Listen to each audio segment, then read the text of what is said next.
जो वनंतरा रिजॉर्ट को यमकेसर की विधायक रेणु बिष्ट द्वारा तोड़ा गया, उसका कड़ा संज्ञान लिया है और एसआईटी से अब तक की पूरी केस डायरी के साथ स्टेटस रिपोर्ट तलब की है।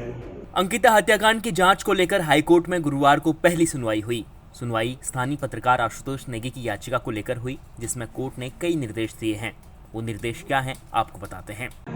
अंकिता हत्याकांड में मेरे द्वारा जो पिटीशन डाली गई है, उसमें हाईकोर्ट से ये मांग की गई है कि अभी तक जो इन्वेस्टिगेशन एसआईटी द्वारा किया जा रहा है वो सेटिस्फैक्ट्री नहीं है और या तो हाईकोर्ट सीबीआई को ये मामला सौंप दे या अपने हिसाब से खुद ही इसकी मॉनिटरिंग करे।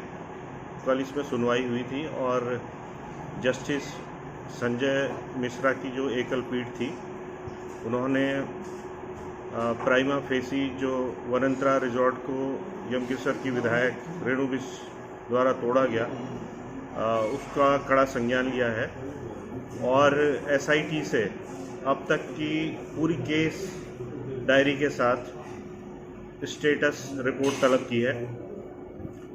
क्योंकि मैं वही पत्रकार हूं जिसने ये मामला ब्रेक किया था, मेरे संज्ञान में सबसे पहले ये मामला आया था, तो मैं लगातार इसे फॉलो कर रहा हूं। मुझे कई थ्रेट भी दी जा चुकी हैं। जो संभावित रूप से अभियुक्त हैं, उनके परिवार के जो लोग हैं वो मुझे थ्रेट भी दे रहे हैं, जिसकी मैंने पुलिस को भी कंप्लेंट की है और हाईकोर्ट में भी पिटीशन में मैं इन बातों को लाऊंगा जब अगली सुनवाई 3 नवंबर को होगी।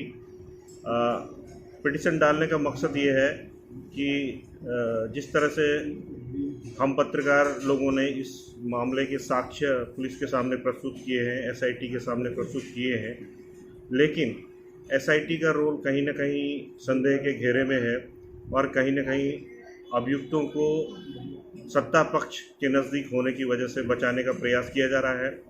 जो पीएम रिपोर्ट है वो सेटिस्फैक्ट्री नहीं है, क्योंकि उसमें पीएम के दौरान जो गायनेकोलॉजिस्ट होती है वो वहाँ पे एम जैसे संस्थान में गायनेकोलॉजिस्ट नहीं थी और रिजॉर्ट को तोड़ा गया, साक्ष्य नष्ट किए गए। उसके बाद जब अभियुक्तों को गिरफ्तार कर लिया गया तो उन्हें तुरंत ही पुलिस रिमांड पे भी नहीं लिया गया।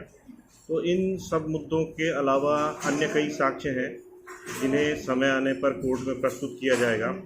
फिलहाल ये है कि एसआईटी क्या रिपोर्ट, स्टेटस रिपोर्ट सबमिट करती है 3 तारीख से पहले, और जब स्टेटस रिपोर्ट आ जाएगी केस डायरी के साथ कि उन्होंने अभी तक इस केस में क्या किया है, उसके बाद हम अपना अगला कदम जो है उसे तय करेंगे और उसे भी आपके सामने रखेंगे। अंकिता हत्याकांड को करीब 1 महीने का वक्त बीत जाने के बाद भी मामले में चार्जशीट दाखिल नहीं हो पाई है। वहीं दूसरी ओर अब एसआईटी की जांच पर भी कई सवाल खड़े हो रहे हैं और ये सवाल हाईकोर्ट तक पहुंच चुके हैं। आज उत्तराखंड हाईकोर्ट में अंकिता भंडारी हत्याकांड मामले में पहली सुनवाई हुई और याचिकाकर्ता के अधिवक्ता ने माननीय न्यायालय को बताया कि वह एसआईटी की जांच से संतुष्ट नहीं है, क्राइम सीन से छेड़छाड़ करी गई है और पोस्टमार्टम को लेकर भी कुछ सवाल हैं। इस मामले का संज्ञान लेते हुए माननीय न्यायालय ने अगली तिथि को संपूर्ण केस डायरी के साथ स्टेटस रिपोर्ट न्यायालय में तलब की है और मामले की अगली सुनवाई के लिए 3 नवंबर 2022 की तिथि निश्चित करी है।